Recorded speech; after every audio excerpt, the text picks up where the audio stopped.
말씀 보시면 후에 내가 예루살렘으로 돌아와서 성전에서 기도할 때에 황홀한 중에 다메섹 광야에서 예수님을 바울 사도가 만나고 난 다음에 이 갈라디아서 1장 17절 하반절로 보면 바울 사도가 바로 예루살렘으로 가거나 그러지 않고 아라비아로 갔다고 말씀합니다. 아라비아로 광야로 3년을 가서 그 3년 후에 이제 예루살렘으로 가게 되죠. 제자들을 만나러. 게바를 만나서 게바면 베드로잖아요, 그렇죠? 베드로를 만나 15일 정도 그렇게 있는데 그때 다른 제자들을 거의 못 봤어요.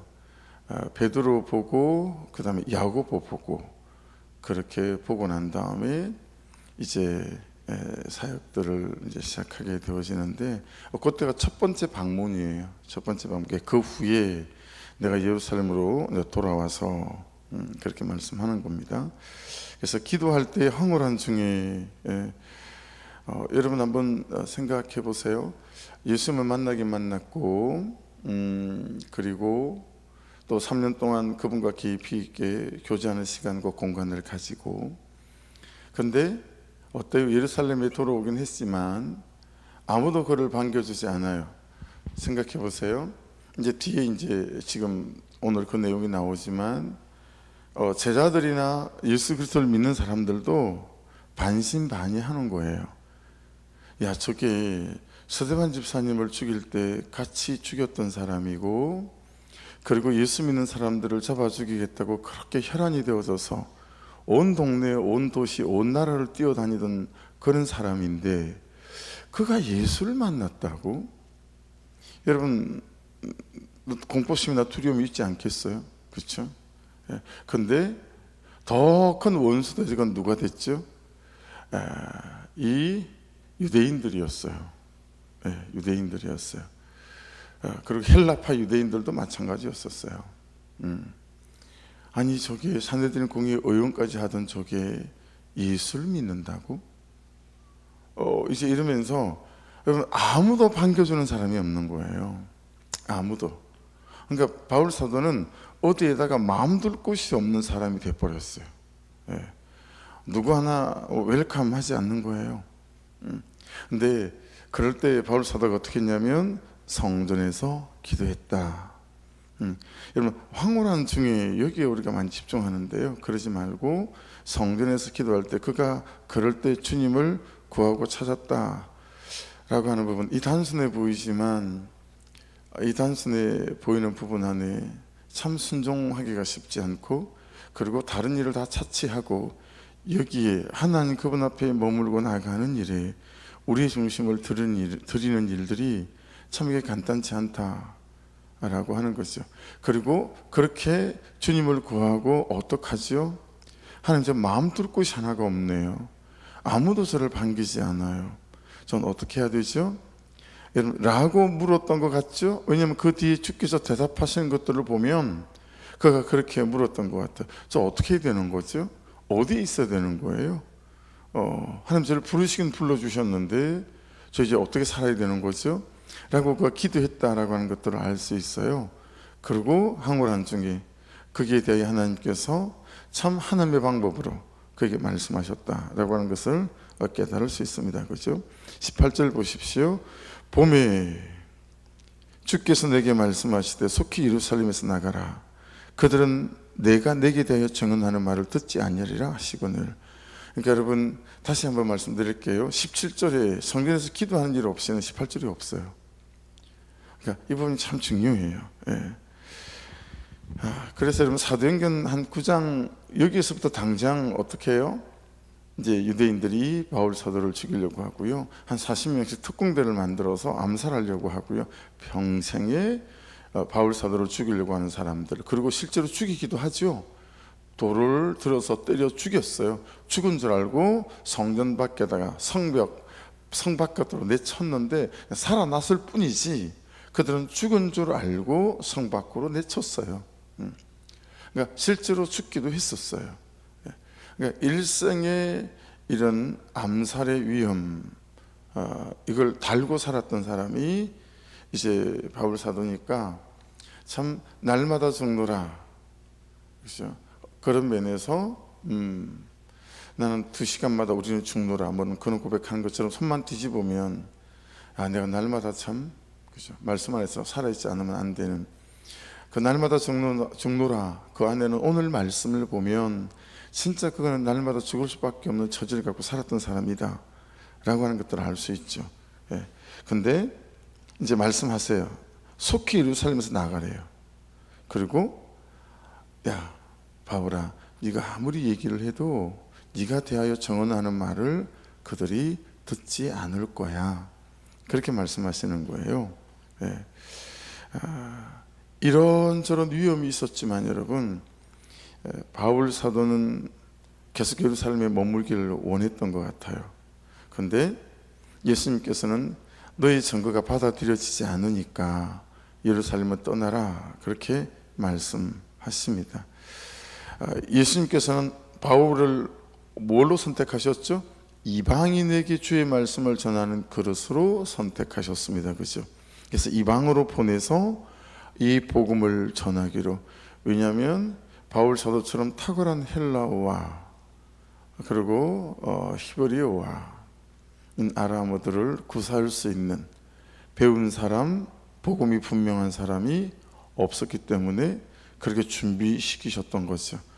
여러분, 그러니까 상처도 준비시키는 거예요. 가난도 준비시키는 거고요. 고난도 준비시키는 거예요. 그렇죠? 예, 그러지 않고서는 고난당하지 않는 사람이 고난을 어떻게 말할 수 있어요? 예, 그렇죠? 여러분, 제 가운데 살아보지 않은 사람이 죄인의 심정을 이해할 수 있을까요? 어려운 얘기죠. 우리에게 닥쳤던 모든 상처와 모든 현실과 환경과 고난들은 하나님이 우리를 준비시켜 오셨던 과정이다 라고 하는 것들을 알 수 있습니다. 그러니까 여러분, 이게 보시면 제가 신학교 1학년 2학기 때 우리 학교에서 가장 존경받는 목사님이자 교수님이셨던 제 스승이었던 조두만 목사님 저를 부르셨어요. 부르셔가지고 이보라오, 너 가평으로 가서 거기서 목회하라오. 주일날 한 80명쯤 모인다고. 거기서 목회하면서 학교를 댕기라고. 근데 왜 하필 절까 생각했죠. 근데 너 농부의 아들이지, 농사 지어봤지, 그러는 거예요.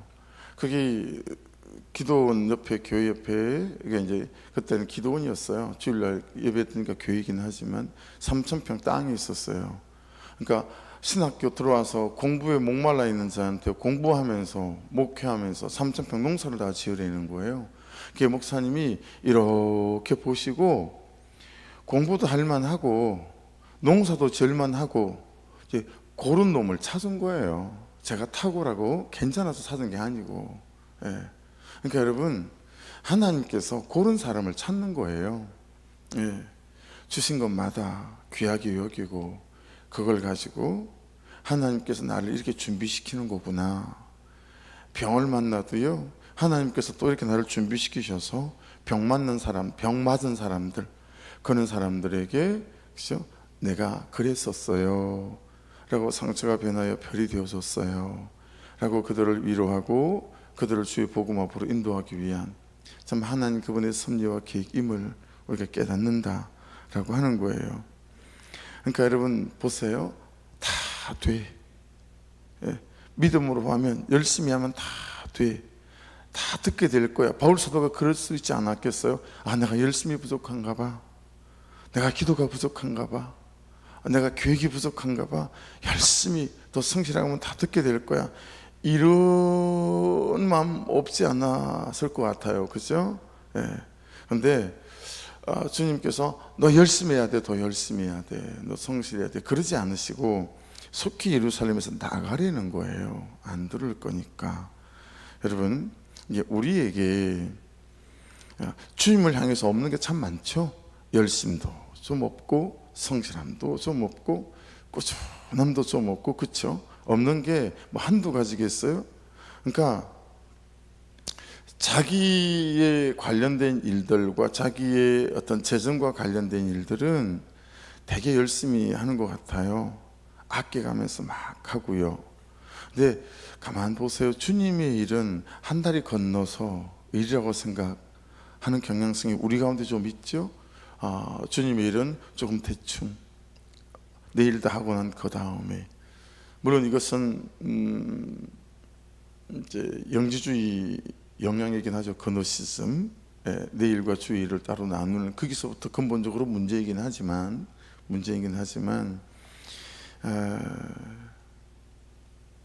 참 자기 일만큼 하나님의 일들에 대하여 마음을 다하지 않는다. 그렇죠? 하나님의 일들을 자기 시간을 쓰고 자기 돈을 쓰면서 아이들을 먹이고, 그죠? 이런. 그럼에도 불구하고 여러분, 나의 열심으로, 나의 열정과 나의 방식과 방법으로 주님의 일을 하는 것에 막 목매지 말고 주님의 뜻이 어디 있는지 잘 살피라는 게 핵심이에요. 주님의 뜻이 어디에 있는지, 주님의 그분이 나를 어디에 두기를 원하시고 무엇이 나의 시간과 열정과 재정을 쓰기 원하시는지, 그렇죠? 그거 잘 살피고 잘 알아야 된다. 내 목소리 말고 주님의 목소리, 내 뜻 말고 주님의 뜻이 어디 있는지 잘 살펴서 그 뜻 안에 내가 살아가야 된다. 그래서 이 시대를 살아가는 우리에게는 주님의 목소리는 주님의 말씀이에요. 그렇죠? 네, 주님의 말씀이에요. 때때로는 기도 가운데 강력하게 또 간섭하실 때도 있죠. 그런 개인적인 경험들이 있을 수 있어요. 그렇죠? 말씀에서 잘 점검받아야 하지만, 그래서 내 목소리 말고 주님의 목소리, 거기 우리 중심이 잘 있어야 되겠다라는 걸 이 말씀에서 깨달을 수 있어요. 왜냐하면 19절 한번 보세요. 내가 말하기를, 주님, 내가 주를 믿는 사람들을 가두고 또 각 회당에서 때리고 또 주의 성인, 20절입니다. 스데반이 피를 흘릴 때 내가 곁에 서서 찬성하고 그 죽이는 사람들의 옷을 지킨 줄 그들도 아나이다. 바울 사도가 지금 이런 말을 하는 이유가 뭐겠어요? 혹시 여러분 이런 의미 아닐까요?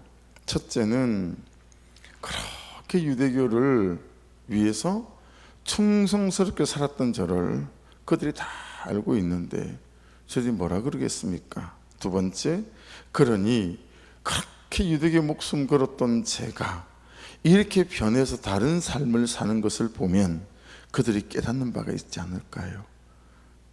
저만한 증인이, 저만한 증거가 세상에 또 어디 있겠습니까? 주님, 제가 딱이에요. 제가 이 유대인들을 회개시키고 복음을 전하기에는, 주님, 제가 딱이에요. 세례요한도 없잖아요. 주님, 이제 세례요한의 바톤을 제가 이어받아서 주님, 제가 유대인들을 변화시키는 여기는 딱인 것 같아요. 저만한 사람이 없어요. 제가 사내들인 공의 의원이었잖아요. 굉장히 설득력 있지 않아요? 저 같으면 이런 사람을 여기에 보내겠어요. 그렇지 않습니까? 사내들인 공의 의원이었던 이 예수 그리스도인들을 잡아 죽이려고 혈안이 되어졌던 누구나 다 알고 있는 이 바울이 회개했으니, 그가 예수를 메시아라고 말하니 이만한 증인이 어디 있겠어요?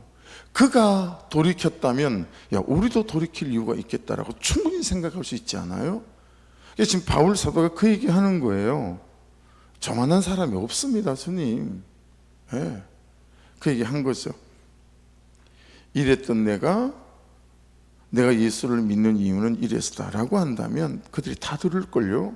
100%예요, 주님. 여러분, 바울의 생각은 뭐였어요? 나는 유대인을 위하여. 근데 여러분, 주님의 생각은 뭐예요? 너는 이방인을 위하여 였습니다. 너무 다른 거예요, 자기 생각과. 자, 이게 오늘 말씀에 굉장히 중요한 묵상의 지점이요, 그리고 메인의 아이디어예요. 바울은 나는 유대인을 위하여 최적화된 인생이다. 그런데 주님은 아니, 너는 이방인을 위하여 라고 하는 거죠. 21절 보세요. 나더러 또 이르시되 떠나가라. 내가 너를 멀리 이방인에게로 보내리라 하셨느니라. 정말 주님의 뜻이 따로 있고 주님의 계획이 따로 있죠. 22절 보세요. 이 말하는 것까지 그들이 듣다가 소리질러 이르되 이러한 자는 세상에서 없애버리자, 살려둘 자가 아니라 하여. 그래서 여러분, 계속 반복되어지죠. 주님의 뜻이 어디에 있는가? 여기에 주님의 뜻이 어디에 있는가? 여기에 참 우리의 중심이 중요하다라고 하는 거예요. 예. 여러분, 이 말을 잘 듣고 있는 유대인들이 이러한 자는 세상에서 없애버리자, 살려둘 자가 아니라, 예. 왜 그랬을까요? 무엇이, 어떤 지점이 이 유대인들의 감정을 이렇게 뒤틀게 만들었을까요? 여기까지 듣고 있다가 죽여버리자는 거예요. 내가 주님께서 내게 말씀하시는데 내가 이방인을 위해서 살아야 되는 사람이란다, 이방인에게 하나님을 전하고 예수님을 전해야 되는 사람이란다 라는 말을 듣자마자 이러한 자는 세상에서 없애버려야 된다, 살려둘 자가 아니다라고 덤비는 거예요. 왜 그랬을까요? 여러분 보세요. 계속 연결되어집니다. 그들의 견해는, 유대인들의 견해는, 그들의 고집은, 그들의 세계관은 선민사상이에요. 자기들만 하나님의 택한 백성이라는 거예요. 우리만 하나님의 택한 백성이에요. 그렇죠? 그 나머지 이방인들을 어떻게 여겼어요? 개로 여겼어요. 사람 취급하지 않았어요. 그런데 그런 하나님이 세상에 우리가 개로 여기는 이방인들을 자기들과 동일하게 하나님의 자녀로 여긴다는 사실이 받아들여지지가 않는 거죠. 받아들일 수가 없는 거죠. 지금 무슨 소리 하는 거야? 이렇게 되어진 거예요. 그러니까 여러분, 우리에게 안 되어지는 것이 한두 가지겠습니까? 너무 많죠. 정말 안 되는 거, 이 유대인들을 보면서 깨닫는 바, 그 또한 하나님이 부르신 사람 또는 그를 위해 나를 부르신 예수, 이거 아닐까요?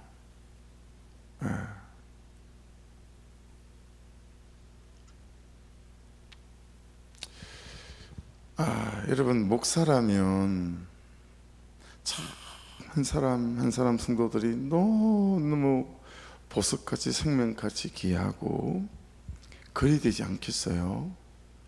근데 여러분, 싹구 목사인 저는 안 그렇더라고요. 정말 눈밖에 나는 성도들이 있더라고요. 어디서 저런 게 왔나? 어떻게 살았기에, 아니 저렇게 주변 사람들을 힘들게 만들지? 그러니까 제 속이 불편한 거예요. 못마땅한 거예요. 그렇죠? 여러분, 가족 중에도 그런 사람이 있을 수 있지 않습니까? 근데 지금 말씀하시는 거예요. 유대인들을 통해서 저를 보게 하시는 거예요. 우리에게 정말 안 되는 건 여러분, 그를 위해서 나를 부르셨다라는 거예요. 그러니 내가 너를 불렀지 않았겠니? 야, 저렇게 다른 사람들로부터 소외당하고 다른 사람부터 무시당하고 그렇게 못 배운 사람, 좀 아닌 사람, 야, 그런 사람들을 위해서 내가 너를 불렀는데 어떻게 너는 똑같다? 하나도 안 다르고. 이 지점이요, 제가 정말 싹군 목사로 다시 한번 확인하는 그런 시간인 것 같아요. 그래서 또 회개 안 할 수 없고, 우리에게 정말 안 되는 거, 그 또한 하나님이 부르신 사람이고 그를 위해, 그래서 내가 너를 불렀는데 야, 너는 어떻게 세상 사람들하고 똑같이 구니? 뭐 이런 거죠.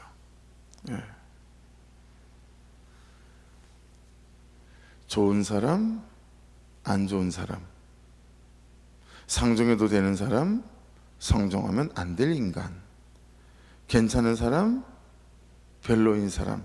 그래서 다른 성도와 얘기 나누면서 그를 위해서 얘기할 때 막까지는 못하지만 은근히, 그렇죠?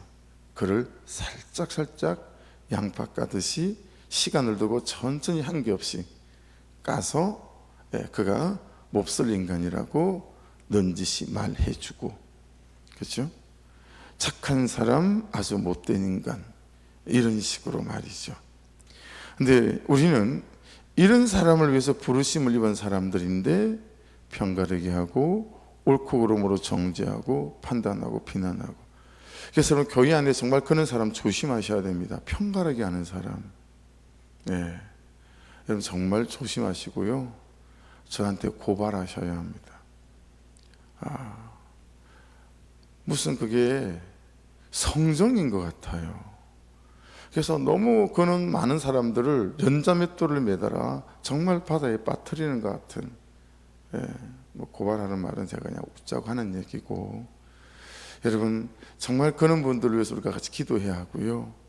그렇게 여러분의 눈에 보여도 그런 분들을 위해서, 그런 분들이 우리 교회도 여러분들이 많으세요. 그래서 참 감사하고 고마워요. 참 다른 사람들로부터 좀 소외당하기 쉬운 사람을 참 끝까지 챙기시고 돌보시고, 그래서 참 감사한 것 같아요. 그래서 여러분, 어릴 때 학교를 가느라고 이제 동네에서 나오면, 동네에서 이렇게 나오잖아요. 그러면 이게 막다른 삼거리예요. 그래서 오른쪽으로 가면 월평이라고 하는 더 시골로 가는 길이고요, 뭐 신월리 이런 데로. 이제 좌회전을 하면 왼쪽으로 꺾어가면 읍내로 가는 길이에요, 학교로. 근데 그 딱 동네가 바로 맞닥뜨리는 거기 산이거든요, 건너편이. 그 산에 큰 불조심 간판이 있었던 게 아직도 기억이 있어요. 불조심 자나깨나, 불조심 꺼진 불도 다시 보자. 그 간판이 있었던 게 딱 이렇게 기억이 나요. 우리가 다시 보고 또 보고 항상 보면서 조심해야 하는 것은 내 견해입니다. 그 사람에 대한 내 견해, 그런 직업에 대한 내 견해, 뭐 이런 거 있잖아요. 내 고집, 내 주장, 내 옳고 그름, 내 완고함, 내 방식, 내 스타일, 내 고집, 내가 옳다고 생각하는 바, 이거 불조심. 꺼진 불도 다시 보는 것처럼, 자나깨나 불조심해야 되는 것처럼요. 여러분 정말 내 견해와 내 고집은 다시 보고 또 보고 다시 보고, 그래서 내 고집을 내려놓고 말씀이 말씀하시는 바를 붙잡으려고 하는, 왜냐하면 이게 그만큼 어려운 것 같아요. 그래서 여러분, 어릴 때 농사일 중에서 제가 참 하기 싫었던 일이 몇 가지 있었던 거가 있어요. 힘들기도 했고, 콩밥 매는 거 하고요, 그 다음에 고추 따기 하고요, 보리타작. 보리타작은 여러분 해보셨어요? 보리는 엄청 따가워요. 이걸 달굣게에 넣어도 바람에 날려가지고요, 조금만 있으면 그냥 온몸이 다 가려워요. 근데 그 보리타작을 달굣게로 못하고 도리깨로 할 때도 있거든요. 도리깨로. 그러면 여러분, 보리타작은 아주 죽을 맛이에요. 고추 따기가 왜 힘드냐면, 앞에서 보면서 잘 땄어요. 이게 고추 따는 거는 허리를 숙여서 막 따는 거기 때문에 허리도 엄청 아파요, 애라도. 그거 다 땄는데, 이쪽 거 따면서 고개가 돌아가서 뒤 보면 또 따야 되니까 또 있는 거예요, 막. 그럼 뒤에 또 가서 또 따야 돼요. 또 따야 돼요. 따고 또 뒤로 또 와서 또 따고 막 이러는 거. 그래서 고추 따는 게 되게 짜증이 났던 것 같아요. 콩밥 매는 것도 땡볕에 사니까 힘이 들고. 그러니까 콩밥 매기 이런 거 막 콩밥 밑에 있는 풀을 메고 하는 거니까요. 고추떡 이게 왜 힘이 들었냐면 티가 잘 안 나요. 티가 해도 티가 잘 안 나. 또 할 게 있고 한 것 같은데, 여러분 그래요. 견해가 그렇습니다. 내 견해, 내 방식, 자기 고집, 자기 방식, 내 주장, 내 옳고 그름. 이 고추밭에서 고추 따는 것 같아요. 따도 뒤돌아보면 또 있어요. 그리고 이게 정말 말씀을 따라 사는 것을 방해하고요, 말씀이 하나님의 음성이 되는 일도 정말 방해하는 게 이거예요. 나도 힘들게 하지만 그도 힘들게 하고 모두를 힘들게 만들죠.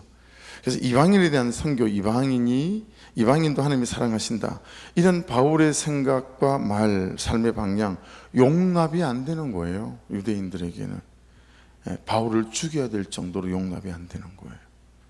여러분, 그게 용납이 안 돼서 우리가, 그죠? 사는 사람과 못 살고, 때로는 부모와 자식이 원수처럼 지내고, 같은 가족이면서도 왼수가 되고, 그런 이유가 다 그런 것 아니겠어요?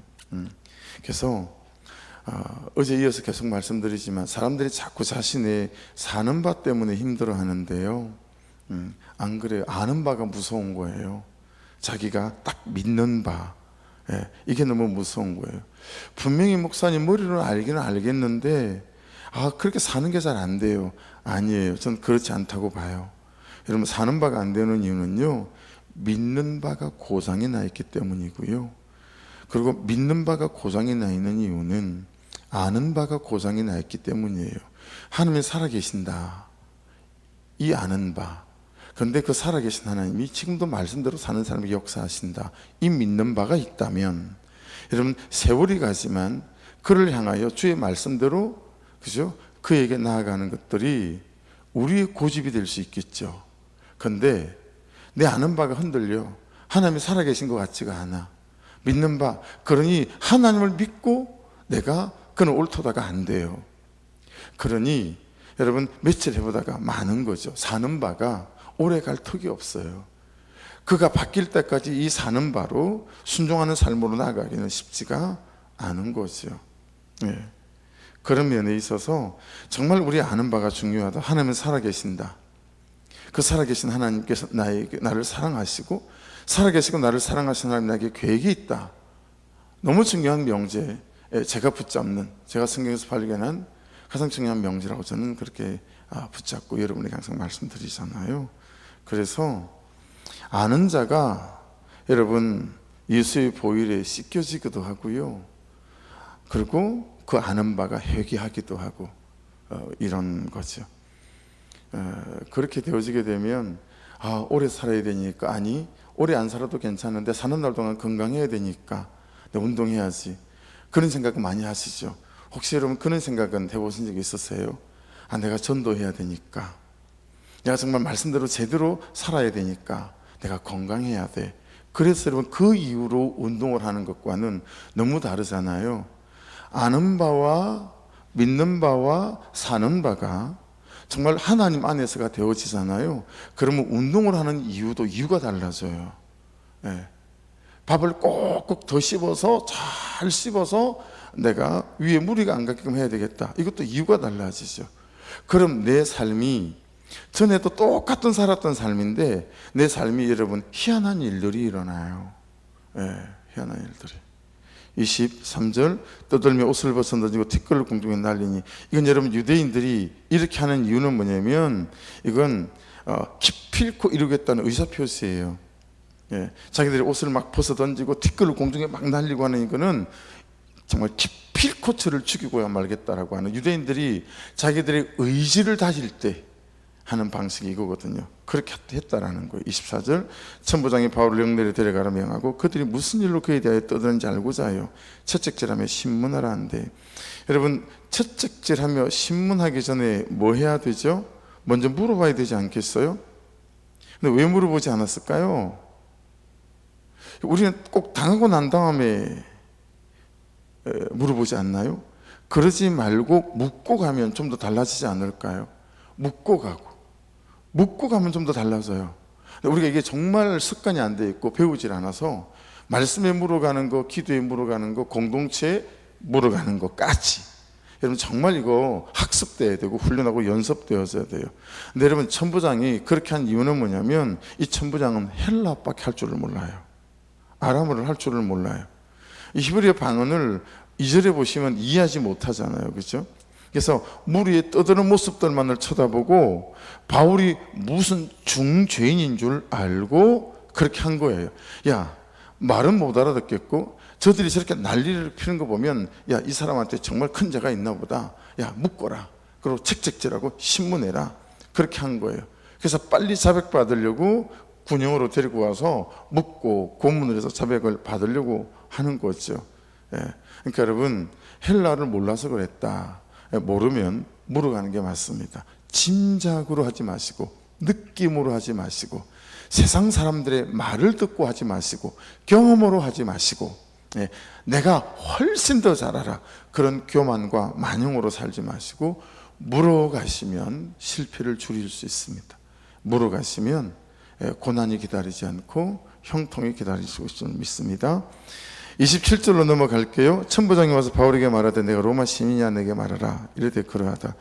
여러분, 왜 이렇게 물어보냐면, 로마 시민권자를 이렇게 막 고문하고 그러면 그랬던 사람에게도 큰 문제가 되지만 로마 시민이 아닌데 로마 시민이라고 거짓말 하잖아요. 그러면 그 당시에 로마법이 사형에 처하게 되어져 있어요. 그래서 경고성이기도 하고 또 자기를 확인하는 것이기도 하고, 자기가 로마 시민권을 가진 사람한테 고문하면 큰일이니까요. 28절, 천부장이 대답하되 나는 돈을 많이 들여 이 시민권을 얻었노라. 바울이 이르되 나는 나면서부터로라 하니, 황제들 중에서요 클라우디오 황제, 네 번째 황제 하고요, 그 다음에 또 황후 메살리나라고 하는 이 황후하고 그 당시의 장관들, 이런 사람들 자기 재산을 불리려고 시민권을 굉장히 돈을 많이 받고 팔았거든요. 이 천부장도 아마 그럴 때 돈 주고 시민권을 산 사람인 것 같아요. 그리고 근데 바울 사도는 나면서부터 시민권을 가진 사람이다. 좀 약간은 여러분 비약적인 그 거리가 좀 있긴 하지만 우리는 하늘 시민권을 가진 자입니다. 그렇죠? 빌립보서 말씀 있는 대로 우리 하늘의 시민권을 가진 자예요. 여러분, 그러니